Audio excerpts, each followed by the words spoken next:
Want to thank everyone here in Memphis associated with the AutoZone Liberty Bowl. Short stay, but a successful stay, and very proud of everyone associated with our program. I thought this game kind of mirrored 2020 in a lot of ways. So fitting way to close out the year. Wasn't a thing of beauty, but it was gritty.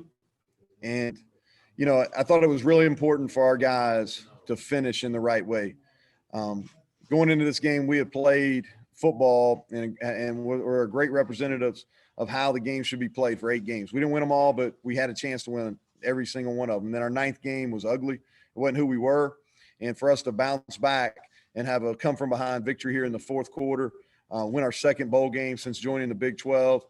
I thought it was huge, and it's huge for our program moving forward, going 6-4. Great way to end. If you look at it, a lot of our glue guys, that are seniors that are finishing their career, they play big roles in this. And I think that's special. That's a memory for them that they'll have for their entire life. That's a happy locker room in there. That's a locker room that has poured a ton into it, and they need some time off. And so staff, players, everybody's looking to hit a pause here. But what a way to end the 2020 season with a bowl win. And so with that, I'll take questions. Steven, first question. Hey, Coach Brown, congrats on the victory. Yeah, thank you. All right. First question is, what kind of went into your mind when you made the decision to change quarterbacks, and what was just your overall impression of how Kendall played down the stretch for you? Yeah, so the decision was kind of a combined decision between Sean Reagan, our quarterback coach, Jared Parker, offense coordinator, and myself. And Jared has played very, very well all year. But he just, for whatever reason, didn't see it well. I thought Coach Woody at Army did a really nice job of mixing it up. And we had 2 uncharacteristically bad turnovers. The interception was a play that really hurt us. I think that led maybe to their first points. And then the 2-minute drive, we had a couple plays in a row there where we had people and just didn't execute very well. And then we got the ball back after the fumble, and I didn't think our response was very good there. And so we were going to start Austin in the second half, give him a drive. Austin, and I think it should be noted, has practiced really well during bowl prep, and really for about the last 6 weeks has practiced really well. And we have confidence in him. And so started, and I thought he came in relief and did a nice job. We had some drops, and that's kind of plagued us throughout the year. But we made plays when we needed to. I would have loved to, punctuated that thing and being able to run the ball out, run the clock out there without having to put our defense. That wasn't the way it went.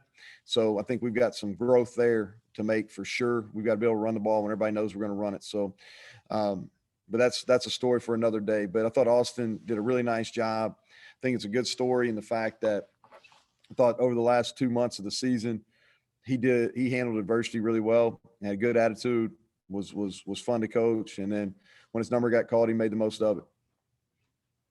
Schuyler. Hey, Neal, Skyler on here with Sports Illustrated. Just what does this win mean to you guys going into next season? How much of a momentum builder can this thing be for you guys?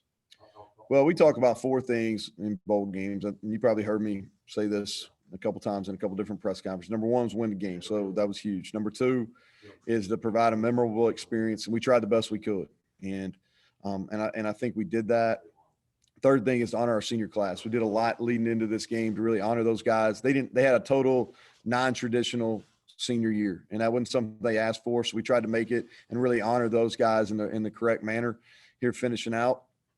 And then we wanted to make sure that this was the first step into 21. And the point that we made is the Big 12 now remains undefeated in bowl games. The league's not getting any easier. I thought we went from kind of the bottom third of the league. We moved it up to the middle, and now we got to make the bigger jump, which is going from the middle to up to the top and competing for a championship. And I think you got to win your bowl game. We did that. And now we carry momentum into the offseason. But we still got a lot of work to do. We're very aware of that. We're going to celebrate this, and then take some time off. But we know we've got the next 8 months are going to be critical in our program's development. Greg? Yeah, so Coach, just talk about your defense. It looked like you, I mean, obviously you knew you had some guys out, but looked like even Tykeet hardly played at all. So defensive effort, especially with all those guys. Yeah. So Taki, he was in an accident. He didn't practice a lot. And then we had several head injuries during the game. We lost 3 secondary members to head injuries. And so, and you all know that the guys that cover us, we're not very deep in the secondary as well. So we're fortunate to have Scotty Young be available in the game. Thought he played a lot. And then we're out there in Bonamico. Bonamico hadn't played a snap of safety in 2 years, and he played the whole fourth, half the third, and the whole fourth quarter. Jake Long came in and played after Sean Mahone got hurt. Jake got hurt in his final game here. And so we kind of pieced it together. And then if you look at it, I thought the last 3 or 4 times, maybe been 4 times that we had the ball, or they had the ball, that we were able to get stops. And I think that speaks really highly, not only of our players. I thought they played extremely hard, but also I thought our staff did a nice job. And I think something that it's unfortunate we couldn't take advantage of it offensively, but the successful onside kick completely changed the field position game in the second half. And the defense did a great job being able to continue to pin them back, and offensively eventually scored the touchdown there. Ryan? Hey, Neal, you were talking about, the staff, and obviously early you were plugging up the middle really well, and they started hitting you a little bit on the perimeter with those runs. What was kind of the key there to getting that adjusted and solidified, and just how much of that game was kind of on the fly in terms of how you were defending that offense? Well, a ton of it was on the fly, honestly. And we tried to play our base defense. We didn't try to recreate the wheel in about 9 days here. It just wasn't going to be possible. Most people that play Army or play a triple option, they know at the minimum 3 weeks. You usually find out the Sunday after the first Saturday in December who your bowl opponent's going to be, and you got about 3 weeks to get ready for them. Or you have them on your schedule and you work on spring, summer, fall camp. That wasn't the case. We basically practiced last Tuesday and Wednesday, came back, and then had a traditional game week. And so we practiced 7 times. And only one of those was in shoulder pads. And so I thought with that minimum, I thought our staff did a nice job adjusting, and they hurt us with some outside runs. We were talented in the middle. We knew they'd have a difficult time blocking us, the matchups. The big fullback's hard to tackle, but they hurt us out on the perimeter. And basically, once we got the backside safety over there to be a factor, and we were able to set the edge into the boundary, then we played that much better late in the third, or really after the first drive in the second half. All right, we've got time for 2 more, starting with Clayton. Hi, Neal. You win this the final game of the calendar year 2020 here with the Liberty Bowl. What are you taking away from not only this year 2020 as a whole, but also this college football season in 2020 amid everything going on? Well, I think there needs to be a lot of credit given into all the people that made this college football season happen. And there's been ups and downs, there's been cancellations, postponements, all those type of things. I just really believe that playing football was the right thing to do. That quarantine time was really hard. And my intent is always up for mental health, but that was a really difficult time for guys 17, 18 to 22, 23 to be thrown completely out of their routine. And I think playing was a positive experience. Now, it was tough. It really wore not just on our football team, but I think college football teams across the country late November into the month of December. Our performance here was much better in this bowl game as far as energy and how we played. And I think a big piece of that was the guys had an opportunity. They had 2 different breaks, since we played Iowa State. They had a long 7-day break where they could go home. People take that for granted. As somebody has, married and has kids, my home's in Morgantown now.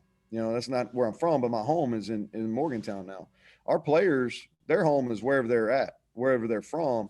And you take a kid that's not able to go back and go to their home for 7 months, that wears on you. And so we were fortunate that our guys got a break there. And I thought we handled the bowl prep in the right way from a staff standpoint, giving them some time off. And so the takeaway is it was better than the alternative. Playing was better. I thought kudos to our people. I thought handling the COVID issues as best we can. I thought our guys and our staff and really our administration was extremely supportive. And so you're always going to remember this year. That's what I told our players, and what better way to remember it with a bowl win here. That's it. Keaton, Thank you. last question. Thank you, Neal. Okay. That's our last That's question. it. All right. Neal, we have a presentation for you Okay, great. from the Lumbermen's Club